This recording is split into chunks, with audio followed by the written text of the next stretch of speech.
what is really going on, y'all. We're going to be doing a reading for Virgo just to see what's coming in up to the end of December to January. And we're going to start with my favorite. These are the archetype cards, and we're just going to do a few of these. Hold on. The Creator. That's awesome. So when I think of this, I think of, yes, Spirit, the creator of everything, but also the creator in you and how God is in you, darlings. And I've never gotten this one, but this one's Anima Mundi. So I'm gonna get the book out. I keep thinking this is like shorts or TikTok, and I'm gonna like pause it. So I'm like, I can't do that. All right, let's see.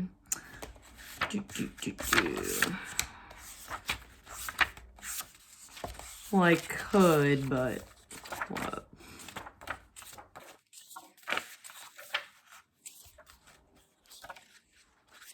My goodness, darlings. I'm sorry. Hold up.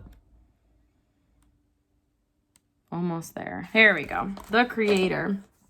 So when it's in the upright, which it is 111 on the clock, darling, curious, playful, open, surprising. The Creator, the first archetype in the trio of existence, is not intimidated by darkness or by lack. Ooh, they know that from the void, creation inevitably emerges with meager, minimal, and outlandish materials. The Creator reveals a new image. They make the empty room resonate with healing sounds. They generate bounty from the seed that others tossed away.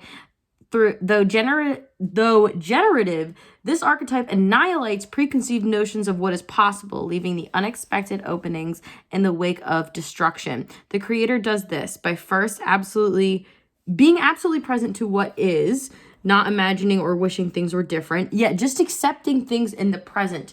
Also, that kind of, just going to snowball off of that real quick. It reminds me of the law of attraction versus the law of assumption. So taking things as they are and rolling with it, assuming that they are, and keep moving forward with that. The Creator does this first by being absolutely present to what, we already read this, to what is, not imagining or wishing things are different. And second, trusting that a force greater than themselves awaits constant collaboration with each human soul. Absolutely. Because, excuse me, I saw it was 2:33 on the clock, but we are all connected. We all have God inside of us, right? We are God. Whether we call it nature, God, goddess, Shakti, or divinity, it remains nameless. It is the Creator's lifelong companion. This is very powerful. I'm going to read this. To increase your Creator energy, ward off jadedness at all costs, recommit to childlike curiosity, and nix the rules. Yeah, like really, if you think about it, possibilities are really endless. You can create whatever you want to create. It's there for you. Let's see. The Creator is naturally attractive and coveted as its energy zings with possibility. You can feel when a Creator type enters the room. All eyes land on them. And it reminds me of just being a spiritual person. I saw 333 on the clock there for a second. And that's being a spiritual person. Finding the silver lining in things, right? Being able to move forward with positivity. Now, unfortunately, sometimes that positivity can turn into toxic positivity, and we really don't want that. So it's not in the reverse, but if it were in the reverse, it's loses spark, feels burdened. So it's really easy. And again, this also makes me think of, I don't know if we have any autistic-tism baddies out there, but autistic burnout, having that special ability to really create and be in connection with oneself and in your authenticity. But that can also lead to heavy burnout. So what we're going to do there, darlings, is we're going to go on to this one and then get into this arrow. All right, let's see. Amina Mundi. Again, I don't think I've ever had this one. And I've had these cards for a while. Apocalypsis. Here we go. Oh, I did I marked it. So when it's in the light, which these cards, they're all one way. Okay. So it can go either way. But when light, tending to the sacred details of life, and then when dark, overwhelmed by the bigness of existence. And I think this is interesting because these cards really do go hand in hand. You are deeply intertwined and connected to your creativity and your authenticity, and sharing that with the world and being able to transmute that into better things. But it can be burdensome, and it can be hard, and you can be burdened and burned out by like imposter syndrome and, you know, all of the above. But let's read this and then we'll get into that, darling. Amina Mundi epitomizes the principle of accept all, reject none. Simply put, it is the living soul of the world and all that is multifaceted, multidimensional layers, bonded together by loving cosmic forces. What are we saying? Diversity is celebrated, multiplicity is honored, and nothing is denied embrace. Constructs of separation dissipate into the wonderful mess of shared consciousness. This is crazy. You know, this is the kind of message I'm getting. We are all connected. It makes me think of, and then I'll get back to this, but it makes me think of when one person gets a download. A lot of times that is a collective download. So we can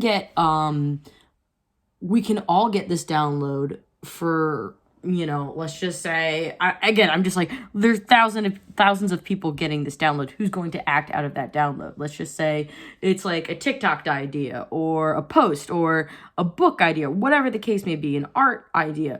Who's going to act on that first? You know, so let's keep going. Amina Mundi is the link between the literal and the imaginal, the rational and the mythic. Yes, it makes me think of bridge walkers. Okay, if you love science and you love rationality, but you also love spirituality, finding the bridge between them. Oh, I love this reading so much.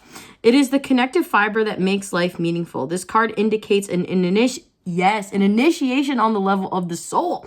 You will awaken the unique light within and witness how this light contributes to the radiance of the entire universe. You will sense yourself as a critical note in the cosmic orchestra. Destiny is altered as you hear the enchanted melody of all living things. So I'm going to read this and then we're going to get into the tarot and then just further discuss. The embrace of the Amina Mundi is available anytime, anywhere, to anyone, day or night, rich or poor. It is the process of unveiling our resistance to its love. Amina Mundi is the energy behind the world card in the tarot deck. Woo! I wonder if we're going to get that. Both carry themes of universal unity, completeness, and embrace. Absolutely. Embracing who you are, understanding that it is actually what connects us, not what pulls us apart. So we're going to do the Nightmare Before Christmas because 'tis the fin season, y'all. 10 of Potions. Okay, this is also a card of family. A card of completion. Again, we're getting those cycles too. So let's see. Hold on, too many. Woo! Okay, 3 of Candles. So 3 of Candles is waiting, moving forward, waiting on something to happen.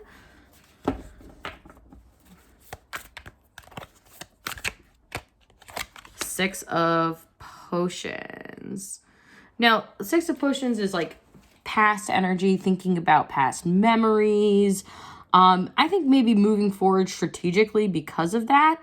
Now, the 10 of Potions, this is a card of love, but for some reason I'm really feeling family. So we're going to keep going there, darling. The 4 of Candles, that is a card of union. So that is a halfway to marriage card, but it also is a card of family. Interestingly enough, right below it there, darling. The 8 of Candles. Okay, so there may be a break in communication. You may not be talking to a family, friends, or someone, you know, that you have a connection with, love-wise. Five of Pentacles, but this is something that you're breaking free from, you're getting out of. Also, like, maybe a feeling of abandonment that you no longer... Here, we're taking this one. King of Candles. Okay, fire sign. This is, unfortunately, my least favorite king, but is a very passionate, fiery, enthusiastic. Let's see. No, too much. Hold up. So money. There we go. This wanted to come out though. Ace of Prezzies. So maybe this person wants to come in and offer you something after a time of not talking, or let's say the Six of Needles, not being able to move forward. I'm going to clarify that. Six of Presents in reverse. There's 3 sixes here. Now, it's not necessarily bad, okay? Angel number is still an angel number. But anyways, the lack of reciprocity, not being able to move forward because there's a lack of reciprocity, which I feel like there may have been in the past. I'm going to clarify that. We're taking this one. Hold on. There we go.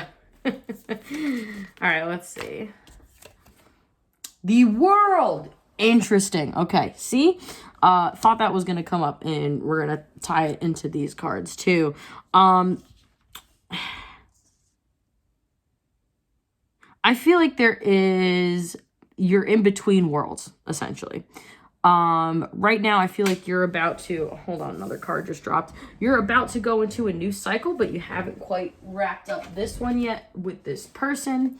This card dropped out of the blue there, darling. This is the 10 of Swords in reverse. I think someone wants to, for some reason I heard regurgitate, but it was regenerate. Regenerate this, and, you know, they don't want this cycle to end, you know, but what are they offering? Is it really stable? Is it really going to be long lasting? We're going to do overall strength. Now, excuse me. I feel like this Leo energy could pertain to them, but I also really do feel like this pertains to you. It is the strength to have the discernment between what serves you in your highest power and not. What also puts you in this creative mood? What puts you, oh my God, sorry, my stone's falling, everything's falling. But what puts you in this creative, giving, connected stance, and who takes you out of that, right? Let me clarify. The Hierophant. Yeah, a Hierophant in reverse. Who's on your path? Who is looking out for the best for you? Does that make sense? Like, who is there for you, and you know, also willing to grow with you. I do feel like there's probably a disconnection from family as well. Again, I get this more so family, but I feel like this could be a past person as well. And again, a lot of times in our early relationships and our just relationships in general, we tend to replicate what we saw in childhood, right? So we're not going to do a huge deep dive into that, darling. But yeah, the themes are very similar. And you could have this thing where you kind of don't want to talk to the people that put you in these situations, which is totally understandable. But also kind of getting back to the part where we are more alike than not. And even at this time where you feel disconnected, remember you are still connected. And there are people out there, 1414, that will want to connect with you. 1414 reduces, darling, to 55, and that is the number of change. And I really do feel like you're coming out of this cycle. But even if this person, let's just say if this is a person offering you something, or if it's friends or family, make sure that offer is pure. And, you know, do your own discernment, do your own divination there, darling, okay? And is it worth regenerating? Are your memories more positive than negative? And if they're more negative, like, how do you go from there? Eight of Presents. Are you going to work together equally to make this work? Because it has to be equal parts, because, you know, it ain't fair, darling. It is not fair. This is one of the cards that came out, the Five of Candles. I forget their names. Comment, darling, what they are. But, they're menaces, right? This is like a card of like disruption, a card of calamity for some reason I got. But, you know, that's not what you want. And so moving forward, coming out of this, you know, what decisions are you going to make? And moving forward, how are you going to make connections with people that you really do want to connect with and, you know, really do connect with on a soul level there, darling? Okay, well, I really hope this helped. Let me know, hit all those buttons for your girl, and I will see you on the flippity flop.